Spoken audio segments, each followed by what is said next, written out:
presentation is building a consortium with Koha Adventures in VOKAL, the first shared ILS in Vermont. And with us today is Wendy Hysko. Hysko. Richard. What is with these names? Pritsky. You got it. Pritsky and Kim Peine. Oh, you're so close. Peine. Peine. I give up. Here they are. I need to Richard. That's all you need to do. Come here, Claire. You got the mic. I have a mic. You have the mic. All right, so he already, did the hard part. He said our names. I'm assuming this works. Maybe not. Well, we can start by introducing ourselves. I am from Brownell Library in Essex Junction, Vermont. I am the director there now. I started out as a systems administrator, and that's how I met these two. And then I met Follett, and that's where things changed. And I used to work in Maine and in Massachusetts in the Minerva system and in Minuteman. So I came from a Millennium background. And then I went to Vermont, and it was all standalone libraries, no shared consortiums, and in most libraries are using Follett. So It's pretty much of a shock. Anybody who comes to Vermont to be a director, to be anything, and they come in and go, what? There's no state library support? There's no county systems? There's no, yeah. But we're very proud of the fact that we have the most independent public libraries per capita in the nation. But that's not a good thing. so take a quick introduction. So who are you? I'm Kim. And I moved to Vermont in about 2007, and I came from IT director background, actually, for corporations in Kansas City and Chicago and other places. So this was my first foray actually into the library world. I was working for the Williston Library in Vermont. And I quickly met these two. Yeah, and Richard. Oh, yeah, I have an MLS. I spent 6 years, I got the MLS at 72, will age me a little bit. I spent about 6 years in libraries in Pennsylvania and Ohio, and got frustrated and suddenly found that IBM had a job. And so my major in undergraduate was philosophy. It had logic. I said, oh, this stuff is easy. So I was in IBM for 22 years in Ohio, Michigan, and then came up to Vermont and took a buyout, and then got rehired by IBM in Vermont, which was kind of fun. So I could retire from there after a couple dozen years. And my poor late wife decided after a year that I'd spent too much time at home, and a friend of hers who was the director of Carpenter Karst Library in Heinsberg, they were just automating in 2003, and said, why don't you go help them? And I did go help them temporarily. And now I've been there 20 years. That's correct. So, yeah, it's been interesting. But yeah, Follett. The first thing we installed, it was their first automated system. It was Follett. Within about a week or two, I decided that it's an awful system. I'm sorry if anybody's a Follett. And canceled all their support contracts and everything. I said, there's got to be something better. Looked around at a bunch of things, and by golly, co-op came up, and they just come out with version 2. And I said, oh, no, we can do that. And so I actually, that first year in 2007, at the end of 2007, I installed co-op at Carpenter Karst Library. In 2008, I installed it on 3 or 4 other libraries, 3 of which I actually supported at my portable library and a server remotely, because they did not know anything about it. And then we got started. We did. I know my first day when I started, the first thing they said to me was, call Richard at Carpenter Karst. Yeah, like, okay. Because I had the same feeling. I looked at Paul and I went, oh my gosh, a Paradox database. I haven't seen this since 1982. Where did I end up? What am I doing here? So yeah, there were a bunch of libraries just Follett, and everybody wanted to get off it. And at the time, Follett was transitioning more to a school-based kind of system also. Destiny. Yeah, so it was just not for us. So like I said, it was lacking a lot. We all saw that. Yeah. So as Richard said, 9 libraries kind of got together. Ours were.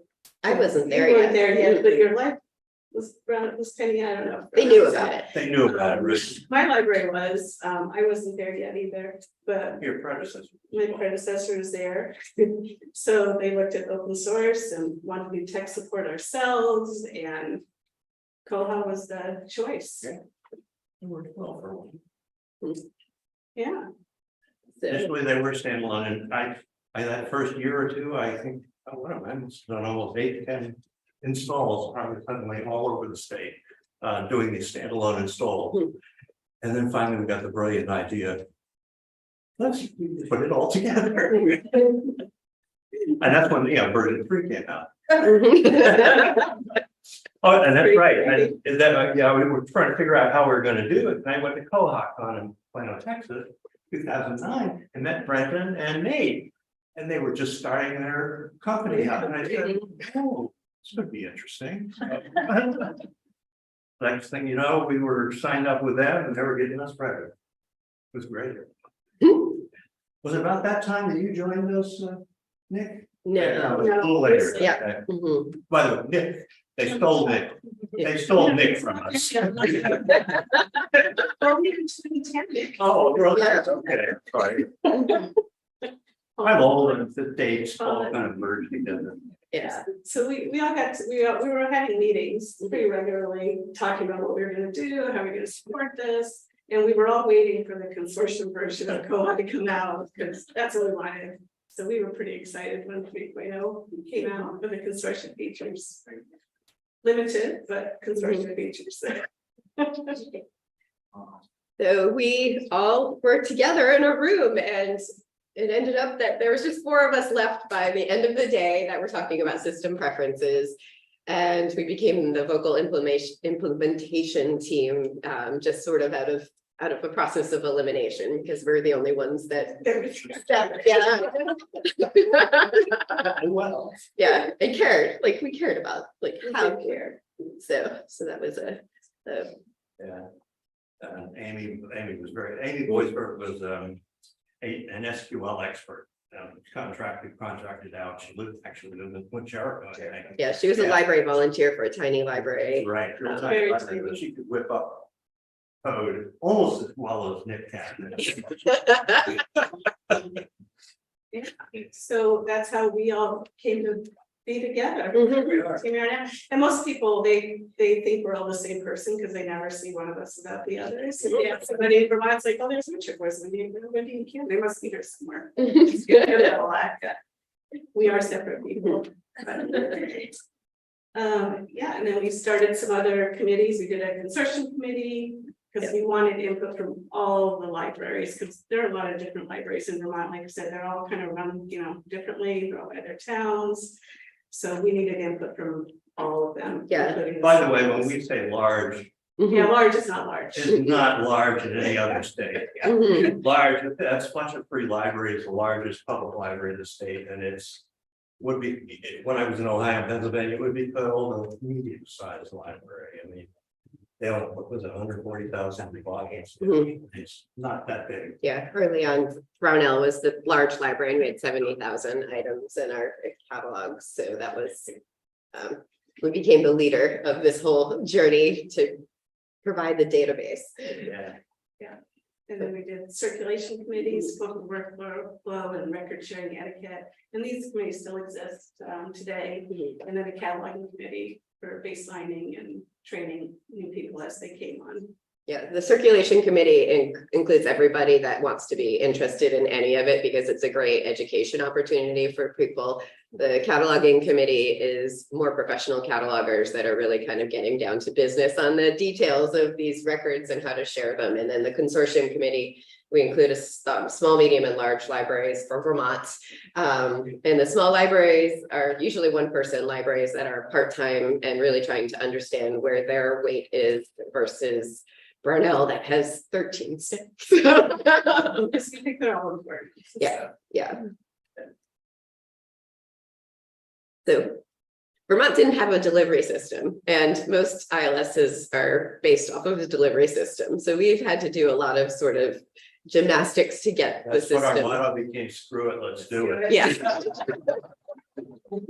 Yeah. And we did, we developed a delivery system. Yeah, yeah, so we're all on the Green Mountain Library, Kim, Well, I am telling. yeah, so I've been the president of the Green Mountain Library Consortium for, nobody else wants the job. And so Green Mountain Library Consortium is the umbrella organization for VOKAL, so we're sort of a fiscal agent for VOKAL, as well as we have, we manage the Overdrive project in Vermont, as well as Mango.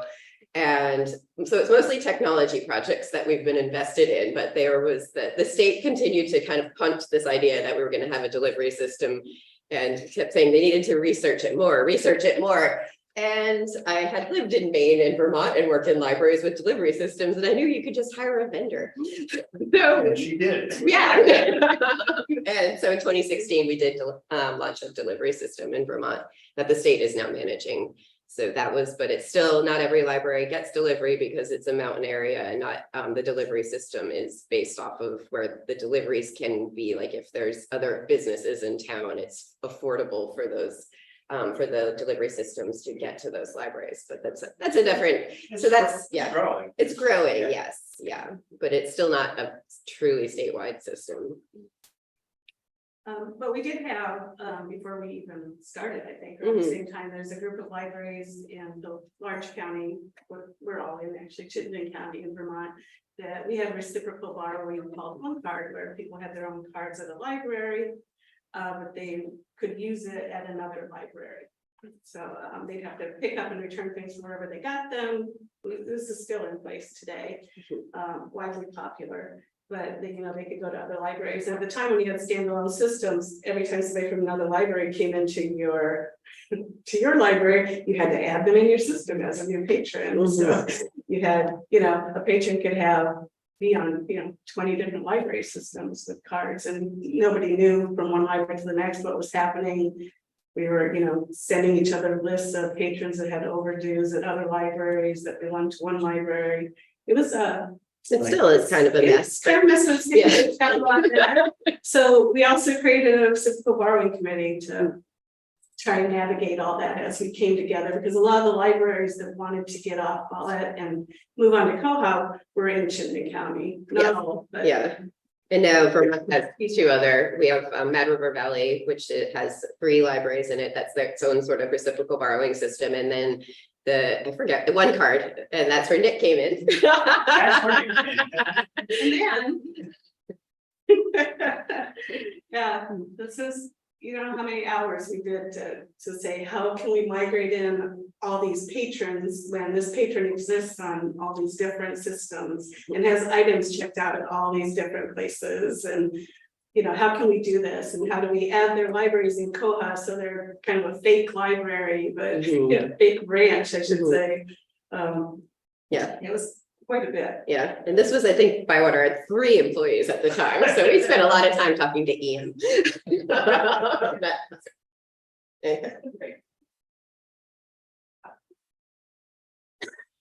So Brownell, as I said before, was the first library that was migrated into the system, and we were the base for the MARC records in particular, but we also had the largest group of patrons because we're sort of a hub for Chittenden County. Chittenden County is where Burlington is, and they are now in our system, but they're not part of Home Card yet. But we're working towards it and trying to figure out how to flex Koha to allow them in, because they have their own branches and a lot of other stuff going on.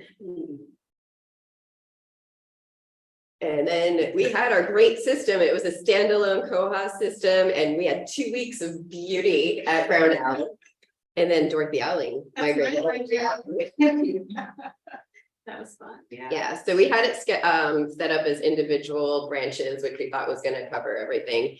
And then the first, I think it was a Dorothy Alling patron, and I was like at the desk, and that wasn't usually my role. And I had to check these people out, and every checkout you had to approve that it was okay to do an out of system checkout, and it was horrible. Right. So that's not going to work. So we switched that right away, but we didn't know exactly how to move forward. Independent branches seemed like a good idea at the Yes. time, but it did not work. Not for the reciprocal borrow. Right. Not for us at the time. Yeah. This is 2010. So Mhm. not here yet, Nick.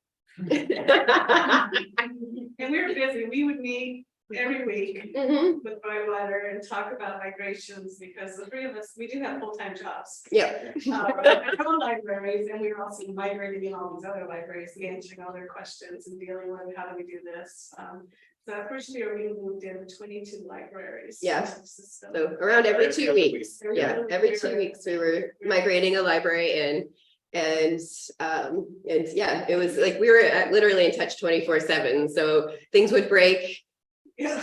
We would wake up in the middle of the night, check our computers, like Ian would check his, like if things were happening constantly to get things working, to work out all of the bugs that were happening. So But it worked. It was Yeah. constant. mhm. This is also about the time, I don't think it's on a slide, but we learned that sometimes it's really not good to be on the bleeding edge of updates. There is this. Coming from the corporate world, I knew that already. Yeah, me too. We decided, screw it, let's do it. So we were getting the latest, like Right. every day, whenever there was an update to go, to go out, it was suddenly the other system, we go, oh, that wasn't there yesterday. Oh, why is it coming out? So now you buy letter folks that you know that when you say, do you want to go first? We go, no. No. It had nothing to do with you. It's our problem. Our It's problem. our problem. We don't want to hear from nobody. Yeah. So yeah, this is the bleeding edge. There We you did go. not want to There it be on is. the bleeding edge. Yeah. Mhm. It was fun for a while. It was Yeah. really fun. It was a little surprise every morning. you know. Well, it was fun once it was our, like, we could talk to each other, but once it started getting bigger, Yeah. we just got yelled at. And I got enough of that when Dorothy Allen came on and interrupted Brownell's party. But along that, we've sponsored a lot of really great developments. And we've worked with other libraries on developments, and I forgot all about the reports filter. Yeah, yeah. So that was like a bigger one that we developed early on, and Bywater really helped, like, I think the hub of Bywater has really helped us with Amazing. creating these developments that work for us, but also for ultimately now libraries around the world. So that's been kind of cool to see Vermont's little footprint everywhere. Yeah. And so we've had, because we're a team of volunteers, our consortium fees are really based on our support fees. And then we have fees built in for education and development. So we always have a pool of money if we want to develop, not endless amounts of money, but more than we think we should for Vermont. Yeah, and we, one that's not on here that we, as the last talk was going on, is the quick add patron. This is guy first. Yeah. I'm the one who bitched about it. We had some, Jay for yourself, we had something that Yeah. would just do it for us, and then. Yeah, I worked with some, Great I idea. can't remember who I worked with, but, yeah, I said, there's gotta be an easier way, because the full ad thing, we don't need all that stuff right away. Mhm. And I spent time trying to rearrange that form and all that stuff, Yeah. and he's. An we upgrade worked version. together and came up with this little JavaScript that, put the quick ad in, and now it's. part Yeah, of it's the terrific, system. which is fantastic. but Yeah. Yeah, we also did adding an additional guarantor. We saw a need for that, circling by groups of item types, which I love. You know, you have DVDs and Blu-rays, different item types, you want them to circle together. Those, use your circle for one. The deduplication tool. Yeah. We did quite a few Yeah, developments. another one was sort of a secondary hold level. So there was a question earlier about damage and how you could keep something from tripping a hold. And there was, so we did that more recently, was a spot. So one of the great things about open source is when you're working with other people, as it's come up time and time again, like you put your minds together and ideas come up. And so my staff has definitely funneled some great ideas, as well as just among us and other libraries. So we've had, I think, a really positive experience with open source, and it's kind of made us less timid to just say, hey, can this happen? And then you go back and forth, and yes, like it's not going to be able to be put into the main release if it doesn't fit all the criteria, but most of our stuff, we just continue to get it onto the main release. And it's always, we always work with my wire and saying, we want to do this, and then we let the brains go, oh, yeah, we can do it this way, and. Yeah, and we did develop the sound, the extra sound, And but then it sound. didn't work out for us, That's but it's nice to have it in The there. other people, or you. Yeah. use. Yeah, So we've done quite a bit during the years, like, Yeah. we'd like to get back when we can. Mhm. Like, in some here, sorry, reading the screen, the be managed by a group of librarian tech volunteers instead of paid staff has given us. Yeah. Yeah, the cool. Our libraries has also donated our time, so we're technically paid staff in some form. Yeah. But for years, we were 24/7, and that was not something our libraries were supporting. That was our own doing. It was our, We did have fun together, but then we got Yes. tired, Mhm. and we said, I don't know how many times we said, no more, that's it. We're at 30 libraries, we're not at Mhm. more. Oh, you want to join? Okay, we're at 35 libraries, let's not forget the 36. Mhm. So we'll have 68 libraries by the end of this year. That's more than a third of the public libraries in Vermont. Our system. Yeah.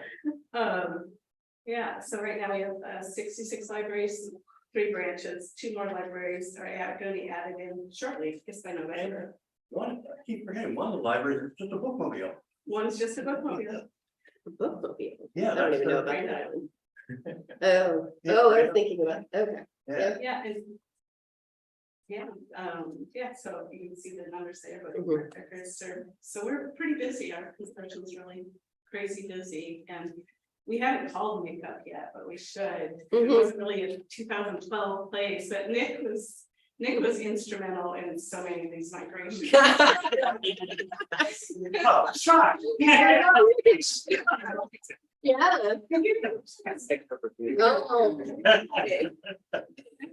We don't add people to our local group very often because we work so closely together and we have a very good balance. You know, we don't always agree, but we can agree to disagree. We always come up with a good solution together. So we've stuck together and, you know, got this all going and keep it going every day. So adding Nick was a huge, one of the best steps we ever had. We were very happy and sad when Yeah.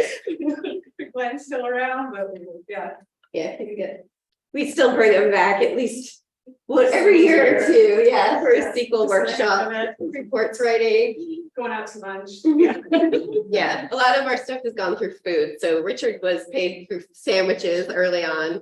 And so some he's- pies, I got some pies too. You got some pies. Whenever I say put in cash, I get cookies. Yeah, yeah, and that's not a problem anymore, so Not we've anymore, seen but I things don't- over I time. don't sell them because I still have the cookies. Ah, yeah. But yeah, one of the problems, so when Nick joined us, he had his own little consortium of 3 libraries that he was trying to get sorted out. And so one of our hard lines is if you join the team, you have to represent all the libraries, not just your own. And so that's been harder to find people that can do that. And Nick caught on. But Nick's little thing was a unique thing that we were able to accommodate. Yeah. Yeah, that was, Mhm. the way that those little libraries worked together was different. Yeah. I quickly learned not to rock the boat because one of the advantages is that if you're on the committee, you get super librarian privilege. Let me get that out. Yeah. Mark, Yeah. And You're the one that has the iron hand. maybe. So what have we learned? Yeah. We learned that having a sense of humor is essential. Mhm. Yeah, I think it comes up, you either gotta laugh or cry, and laughing has been way more of a positive way for us to deal with. We've done both. but, Yeah, And a cohesive team of dedicated people from all walks of library life and open minds is just imperative Mhm. to have.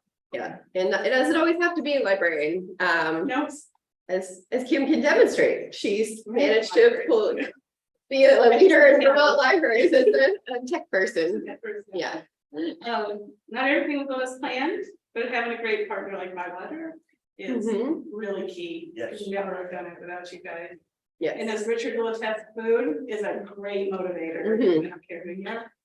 yeah, And when your co-volunteers become your best friends, it makes late night texting much more interesting. And I have to say, even now, sometimes I'll go to sleep and I'll wake up in the morning, there'll be like 80 texts. And then finally at the last one, they'll go, where's Kim? I think I'm sleeping. This is Richard. Big data is messy. Just get used to it, embrace it. And it just the bigger it gets, the messier it gets. There is actually a book called Big Data is Messy. Big Data, and because sometimes big data is messy. So I read that and I said, yeah, that applies to us. We did have, one of the bigger controversies in Vermont was the quality of MARC records and having the overlaying and deduping and there's another consortium in our state that really just wanted perfect data. And like, there's no way, you bring another library in, it's over. I mean, that doesn't mean you don't try. Yeah, absolutely, but yeah, perfection is not something you can They have in a hired a database. company and spent thousands of dollars to try to clean up their data, Mhm. and the next library that came in just. Yeah. back where And they- that's what happens, yeah. Mhm. when- Do what you can, but embrace it. Mhm. You can pick a number to stop at for consortium size, but there is always just one more library or three, or we try to get to somebody's age or, whatever. Yeah, we really are attracted to multiples of five. There's one that's on vacation. We have to find out that somebody else agreed to another library. Or something goes on maternity. Yeah. Yeah, that was more than 30. Children leaving home, Mhm. babies arriving, COVID, things happen, but Mhm. migrations still go on Mhm. regardless. Yeah. But sometimes you just have to say no. That's usually me. Small unautomated libraries need a lot of handholding, while large libraries have a lot of demands. Just pick your poison. Mhm. Building consortium, but I think the first one's the most important. Just have a sense of humor and enjoy it. It's, it is what it is.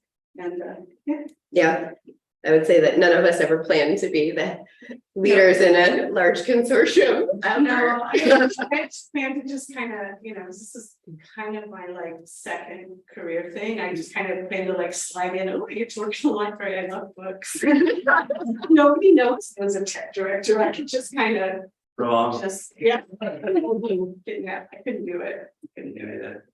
Still try. I tried not to. You try everything right now. Yeah, And so, I think that was the end, actually. but it's pretty amazing to see how much things have grown over time. And then now the large consortiums that were never even something that Koha could have dreamed of at the time that we all started this work. So it's great to see the Cuyahoga County and Clams and Ocean State all coming in this year. And we were like the big consortium for a while that helped kind of pave the way for this all to happen, because of all the quirks with, we really have pushed Koha to its limits many times. We find a lot of bugs. We break things all the time. We don't know.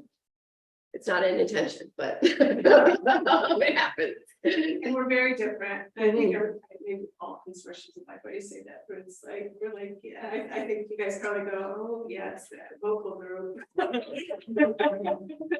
They do things a little differently, just because we have just such a strange setup. Yeah, but it all started because the state library didn't have the support for, and Stephanie Chase, who's now a national consultant, was the one who founded Group GMLC, and Put us together. yeah, she pointed to all of us. I was supposed to be the diplomat, and I was a you- cheerleader. and she was. And then Richard was our, Was Richard. yeah, he was Richard. Yeah, what can I say? Yeah, it's my responsibility that we Mhm. got into this mess, so. Oh, well. Yeah, and we're looking, he's talking about retiring after, I know, you're facing 80 and Yeah. you don't look it. Keep telling you that, maybe I'll stay another year. Do you guys have any questions for us? Mhm. Yeah.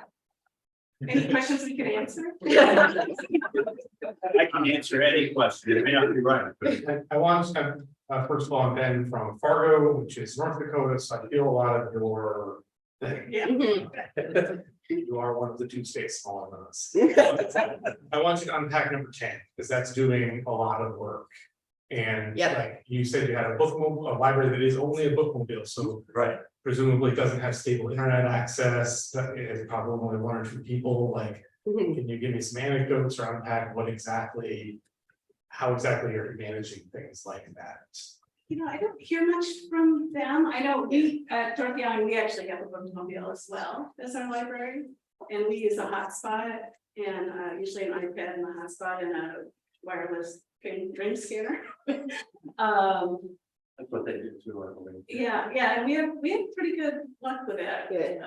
So I guess one of the things that you might be getting at is we do have sort of a mentor program now that we kind of like after a lot of time and having libraries that are really experienced, we started saying, if you want to join VOKAL, you need to find a mentor library. So we kind of have put it on area libraries to be able to, and we encourage the incoming libraries to go to a library to shadow the workflows happening at the library. We do have a Google group that's VOKAL Help, and people can email VOKAL Help if it's something very specific to their library, but we also have a VOKAL users list. So that's sort of more of a general list for inquiries that might impact.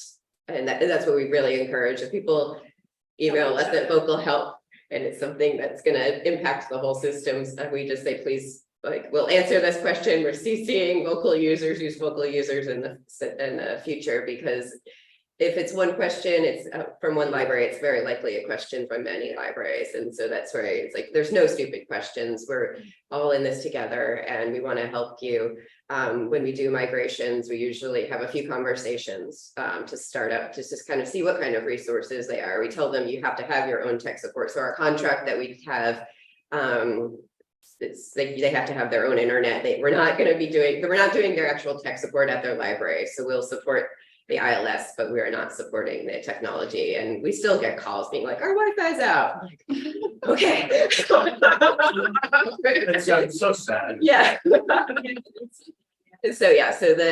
these libraries, a lot of them are only open 10-20 hours a week. So it's really a challenge.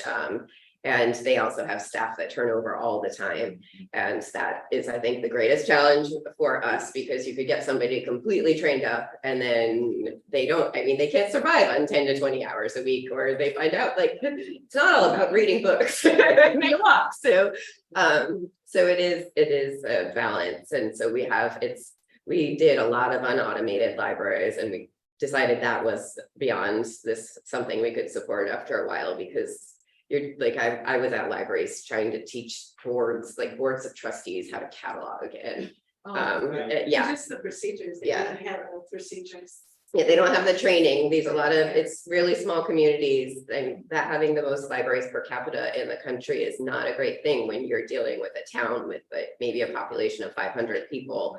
And they love their library. It's a community center. But then when you're adding on like actual professional library stuff where you're trying to share records and share data and keep privacy and make sure that your records are in good standing, it's hard. It's really hard. But we do try to just kind of keep an open mind. And we've seen so many people come and go. And just even keeping track of who's at these little libraries is complicated. Yeah. We have added one or two in the last couple of years of unautomated to become automated, but we knew the people there and we knew that they had someone at one of our libraries who could help them. Mhm. And they also had the technical expertise because they were helping their small library. They came from a technical background. So Yeah. so we said okay to those, but in general, we don't. Yeah. We're a little picky. Did that Yeah. answer what you were asking? Yes, no, that was great. Yeah. So a couple of questions. Mhm. Christopher from Portland, and I wanted to ask, are you still actively adding more libraries, and what is your quickest turnaround for onboarding libraries? Yeah, it's far better scheduled. Yeah. By order schedule. Yeah, Yes. it's usually what, 3 months. Yeah, it takes 3 to 6 months depending on the time of year. I think summers are more busy because of the school libraries having the time to migrate. And so, but we've had some libraries that get fit in. It's like, oh, their contract with whatever is ending at this date and they really don't want to renew it. And Bywater's been really amazing at really flexing to make that happen. Yeah, it kind of depends. Mhm. I think the last 3, we have one we just added and 2 more on the way in October and November. Yeah. Yeah, and I think that's been 3 to 4 months. Mhm. Yeah. Okay, and third question, back to the point, Ken, So when you onboard your libraries, do you find that are you trying to get them to play by the rules you've already established? Or are you making some concessions for some rules for individual libraries as they come on? Or what's your policy on bringing people in? No, I mean, look, we do. Yeah, VOKAL was a great group. I originally worked at a very small library. Automated, yes, but had our own wallet server in the library, and I was, as a small library, I was like, I don't have time to manage this and do the library.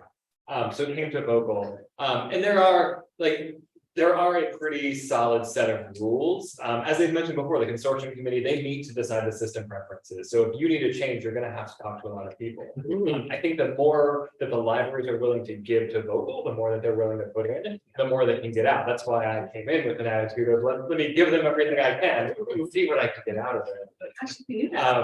Yeah. But in terms of migrating, it was also like there were rules. I don't know if it's still true, but we had to rebarcode. If you wanted to join the consortium, you needed to have 14-digit barcodes, and there were no exceptions. We have a few now, but there's.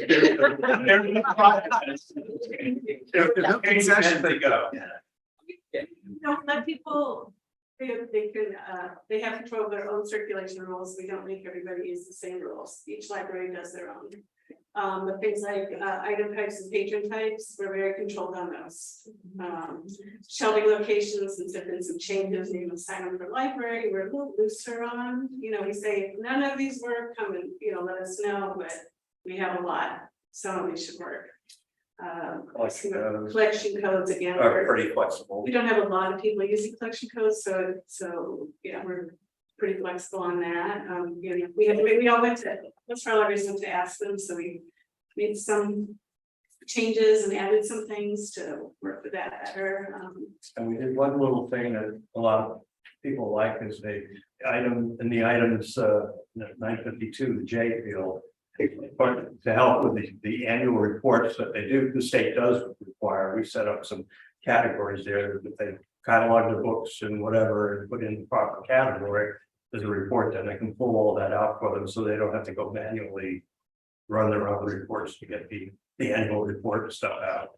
So people go, oh, that's nice. Yeah, we've done some things like that, but we are as loose as we can be in the areas that can be that won't impact their consortium. Right, yeah, so it's more, if it can be customized within the system, we can allow it, and there has been a lot more enhancements to be able to limit like the different codes and types of things, so that's helped with people being able to create their own codes if they need them, that sort of thing. But we also are pretty, the idea that one change can impact a bunch of libraries, that's where we don't, that's why we have the consortium committee, that we're having viewpoints from the small, medium, and large libraries, because we really want to make sure that we're not like making assumptions about anything.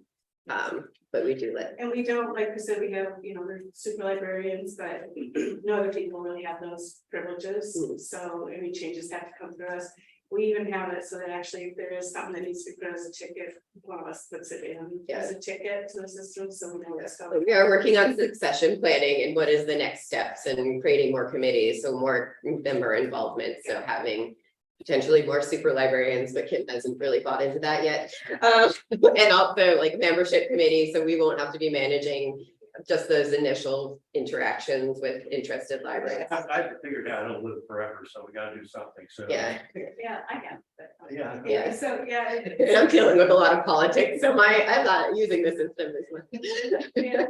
we even, if somebody wants to add or remove permissions for a person, they fill out it's a little form they fill out, and we create. We get the permissions for the person just to make sure that they're not given something that maybe they shouldn't have, or if they're given catalog, if they've been through catalog training. For the local standards. Yeah, and that was another thing, because there's so many people without professional library training in Vermont libraries in general. Our cataloging committee also does sort of these are the basics of what we expect from cataloging, and give people as much training as possible. Which is why I quit the cataloging committee.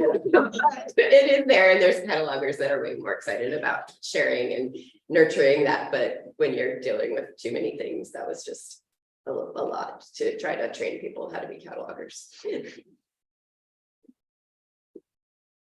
There are a couple of online comments. So Heather Hernandez says, screw it, let's do it, smiley face. David Meehan says he's happy there's lots of laughter. David is from New Zealand. So it's probably he's in the lead for the time zone. Yeah. So David is watching online. He says lots of laughter. He says that's a great thing to hear. He thinks that what you guys have done is an awesome achievement. And then Sue Dowdle says, when you share that report for Vermont in the report, Paramount user here. Yeah.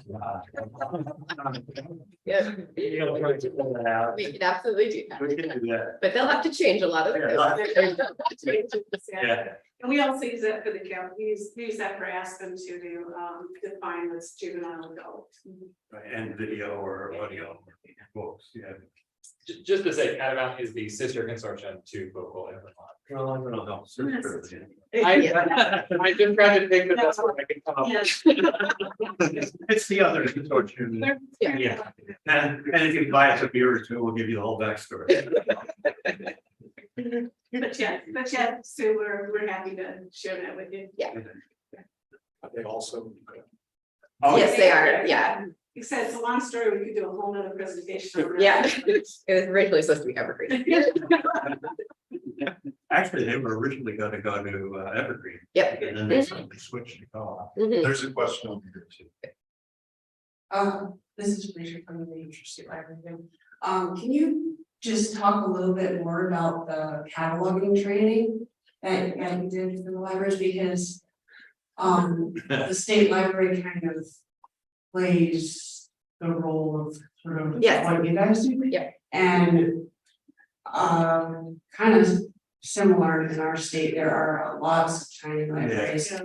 And they contribute records to our state catalog, and there's oftentimes issues, right? Yeah, yeah. I'm shocked, I said. The cataloging training that we do is sort of the basics on how do you find a record, and we use Z3950 sites to import records, and then we use Cat Express. So those are the sources. We actually, our cataloging committee put together a manual so people can reference that. And I think that's probably the most key part of all of our cataloging operations, because it's something we can continue to point to, even with professional catalogers who are trying to do their own thing and have done some things to mess up the system. So we can just say these are the agreed upon workflows that we have, because there's interest in changing certain fields, but really just identifying the main, what are you looking for in a record? Where are the matches? Is it an exact match? The ISBNs match? Do the page numbers match? What do you do if you see a record that doesn't match exactly what you have in your hand? And it's like, call that library. Did they actually look at the book when they cataloged it? Have somebody pull it off the shelf. But the manual, and that was a product of one of our libraries who had a cataloger coming out of Dartmouth College. So she was a really gung-ho cataloger and was but we can certainly share that if you're interested, because it is helpful and it is kind of more like lay language for the most part. Yeah. Have you done any like on-site training or like Yeah, we've done that. Yes, yeah. So I guess one thing that we haven't covered is we used to have quarterly meetings, all user meetings. That was part of a required part of our contract, to make sure that people that were members were engaging and learning and sending somebody to these meetings. And our cataloging committee has, before COVID, everything's kind of blown up and we're trying to get back into the flow of things, but they had usually twice a year cataloging roundtable. And so in the morning, it was sort of the basics of like, how do you catalog? Because there generally are a lot of new librarians, community people coming into libraries. And then in the afternoon, it would be more advanced for people who want to really get to the sort of nitty gritty of the records and sharing the data piece. And also, if a new library is coming in, we ask that their cataloger or whoever's gonna be doing that, talk to a local library Mhm. catalogers, come in and see how they do it and what they recommend. that kind of Yeah. thing. Yeah, so we do a lot of kind of peer support that way and really trying to, and we try to make sure libraries participate, but honestly, we know that not everybody can make the meetings or like be doing story time or whatever the time our meetings are, so it's hard. But we found that having sort of that morning afternoon thing, like when Nick does his SQL workshops, we have the morning of just the basics of like, what are you looking at? And in the afternoon, the more in-depth questions. So that way, because we found that we were having, like, especially during the SQL workshop, trying to do it all in one day and have everybody there, people would cry by the end of the day because they were so overwhelmed and that was not our goal at all. So we've made adjustments. Way to go, Nick. Anybody cry? It wasn't Nick, it was the coding. Could have been me. Yeah. No, there's hungry alligators. You can't be mad at hungry alligators. Question over here. Okay, so let's say you have a library that has a standalone catalog now. Or whatever system you have, how do you integrate those records into your consortium? Matching, so you're asking how when a library is coming in, yeah, so there's matching rules. Right, And that's something that the system, we can create matching rules to migrate, and Bywater does most of it. right, So, yeah. but we've created and then the dedupe script that Nick wrote to try to clean things up, because like DVDs weren't matching because there wasn't an ISBN. So there's been a lot of sort of tweaks that we've made, but the matching rules really have helped bring these libraries in, and then we have the patron issues. We'll still have duplicate patrons when a library does come in, but for the most part, it's using the matching rules that are part of the system. And the records that you have existing will be take precedence over the ones that are coming. Yes, existing ones. So when my library was the first in, because we have professional catalogers, we wanted those to be the base for the system. And so and some records are great, but then we do like the catalogers have the power to overlay a record if they recognize it's a bad record or if it's a weak record, because there are like a lot of the vendor records, especially way back when we started this, were like they're on caps, like really minimal bad information. So yeah, so things have evolved over time. But yes, that's part of it, like being able to overlay records if you find a bad one, and then if you know what you're looking at, that's probably like next level up as far as like trying to identify which libraries have the catalogers that could probably do more, but we haven't gotten to that part. And then we automate because of adding the items. I'm sorry, what? Items. Yes, yeah, and then the items would get attached to those records. Yeah. Thank you. Mhm. Yeah, I don't think we'd be very successful lately without Bywater taking the lead on that stuff. Yeah. I remember doing it on my own and it was a nightmare. Yes, yeah. We got through it, but Mhm. yeah, much nicer to have Bywater there. Yeah, we just say here. Here's the data. Mhm. Anyone else? All right, thank you very much. Thank you.